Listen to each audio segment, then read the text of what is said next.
Mike and Tom are registered with Steward Partners Global Advisors. Common Sense Finance with Mike Wiginton and Tom Farrell of HL Wiginton Capital Management, an independent investment and financial planning firm in downtown Jasper. Mike is a chartered financial analyst charter holder, and Tom is a certified financial planner professional. They are here to discuss and give their thoughts on current financial and economic matters. Now, with Common Sense Finance, here are Mike and Tom. Hey everybody, and welcome back to another edition of Common Sense Finance. I'm Mike Wiginton. This is the infamous Thomas Farrell. And you have come across a topic that you have named. You're excited about it? Psyched out about it? No, it's exciting stuff. Inherited Confusion is the name of today's podcast. Inherited Confusion. And so I want you to tell us what you mean by that. Well, first of all, this is not going to be the most exciting podcast. Not that any of them are really exciting, but this is kind of, I think it's not be exciting. Well, it's important. It's really important stuff for people to understand. But some people might not find this as glamorous as some other things. But and the main reason I want to discuss this because we've come across this, unfortunately, more and more in the last year or two, where we have a client pass away, or we have a client who has inherited money from a relative that's passed away. It's usually a relative.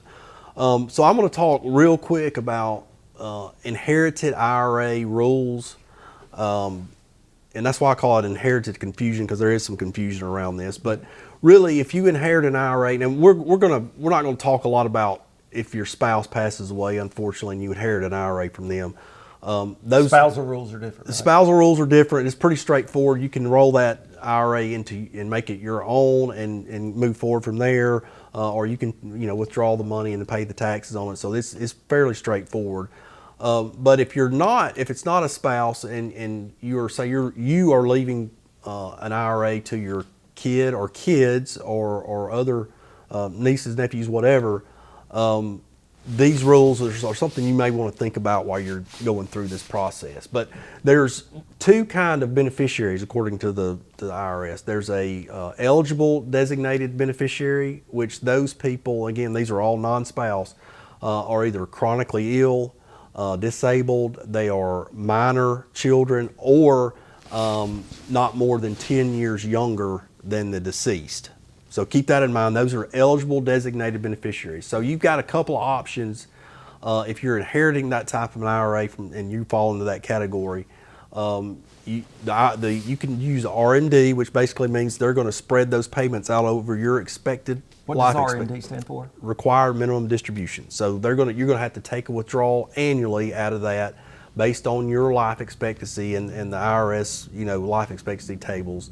So that'll be drawn out hopefully over a much longer period than the second option, which is the 10-year rule. So you can elect to do the 10-year rule, where you have to deplete the account by the end of the 10th year following the passing of the IRA owner. Mm-hmm. So those are your two options if you fall into that category. Now everybody else, which are going to be designated beneficiaries. So if you inherit this from your parents or grandparents, obviously those rules wouldn't apply to you. You're basically stuck with the 10-year rule. So you've got 10 years. And again, all of these rules went into effect after 2019. So starting in 2020, mm-hmm. the 10-year rule went into effect. It used to be a 5-year rule. The IRS spread it out to 10 years. So you have to deplete that account in 10 years. So, and that's most of the beneficiaries are probably going to fall into that category. If it's not a spouse, it's going to be a designated beneficiary. So the way that I'm thinking about that is pretty much everybody's under this new 10-year rule that you mentioned. For the most part, most people are. But then you've got this special class, mm-hmm. Which you would say exceptions to the 10-year rule, which those eligible beneficiaries, eligible for the exception to the 10-year rule, correct, would be chronically ill, minors, disabled. And I thought about it because we have some folks that we know that they have a child with a disability, and they may be, so that's one thing. And there's an advantage to that, I think.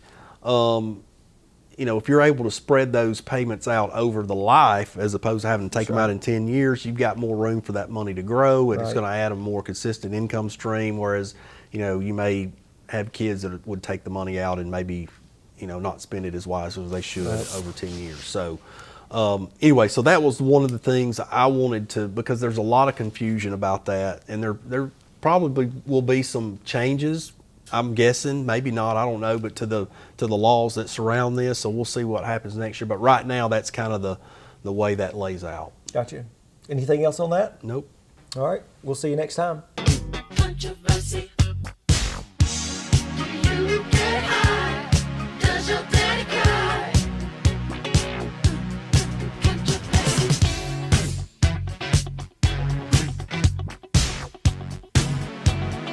Controversy.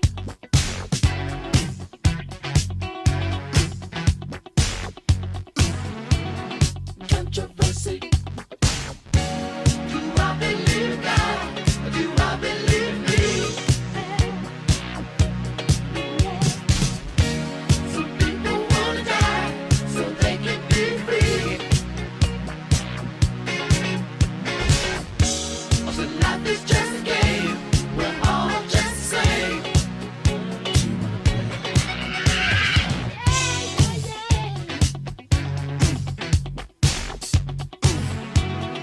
Controversy.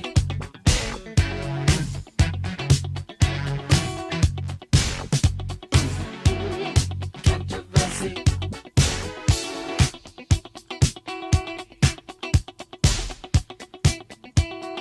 Controversy.